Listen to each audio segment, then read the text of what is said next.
je vais vous présenter aujourd'hui les différents onglets que nous avons insérés dans votre école Notre-Dame de Grand Rang, selon le PIA que vous nous avez envoyé.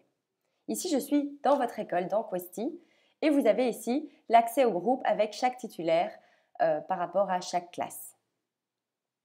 Moi, j'ai créé un élève de démonstration avec tous les onglets que nous avons insérés pour votre école.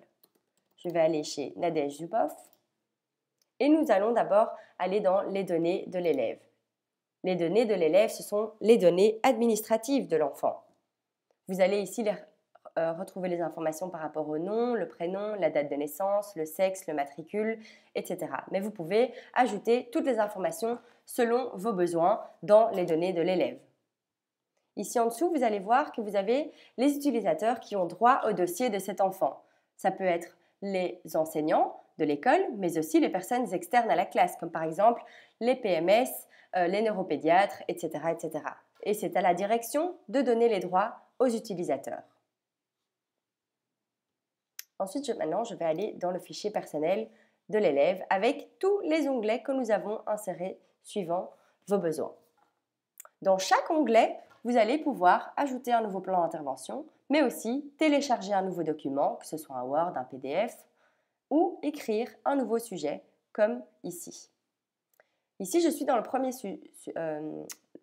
onglet « Situation familiale ». Nous avons inséré une information car les parents de Nadège ont divorcé en janvier 2021 et elle est en garde alternée. Les sujets pourront être modifiables, mais aussi on peut les supprimer. C'est à la personne qui aura écrit le sujet qui pourra les modifier ou le supprimer. Vous pouvez aussi partager un nouveau sujet avec une collègue. Ensuite, vous avez l'onglet « Intervenants extérieurs » où vous retrouvez toutes les personnes extérieures à la classe comme les logopèdes, les neuropédiatres, les neuropsychologues, etc. Vous pouvez y ajouter des rapports de logopèdes par exemple, mais aussi des nouveaux sujets ou ajouter un nouveau plan d'intervention. Ensuite, j'ai l'onglet « Antécédents et problèmes médicaux ». Ici, par exemple, elle est allergique aux fraises et si cela se produit, il y a son EpiPen à utiliser. Dans l'onglet « Parcours scolaire », nous allons retrouver le parcours scolaire de chaque enfant. Vous allez aussi y retrouver les différentes écoles dans lesquelles se retrouvaient les enfants les années précédentes. Vous pouvez bien évidemment aussi ajouter un nouveau plan d'intervention, comme a été fait ici, avec les différentes années. Dans l'onglet « Attitudes et comportements », nous avons créé un document avec toutes les informations importantes suivant le comportement. Vous pouvez y ajouter la date, mais aussi le constat, ajouter un intervenant, ajouter les actions mises en place et mettre le niveau de progression. Chaque information qui aura été insérée pourra être modifiable ou pourra être supprimée. Vous pouvez aussi ajouter une nouvelle information en cliquant sur « Nouveau ». Dans les difficultés d'apprentissage, vous y retrouvez les différentes difficultés d'apprentissage des élèves. Vous pouvez y ajouter le constat, l'intervenant, les actions mises en place pour ces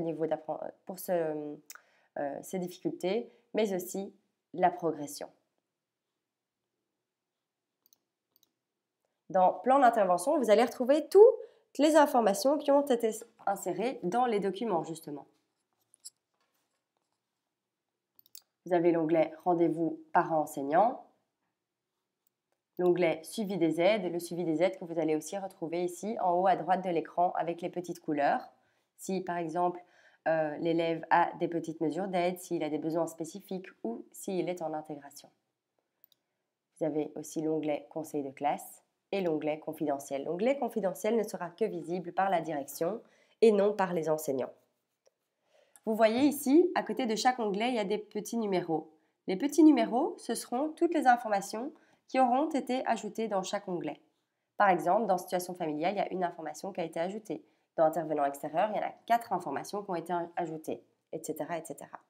Vous pouvez générer aussi un résumé de toutes les informations qui ont été ajoutées en cliquant sur « Résumé du fichier personnel » et vous cliquez et vous pouvez générer un document.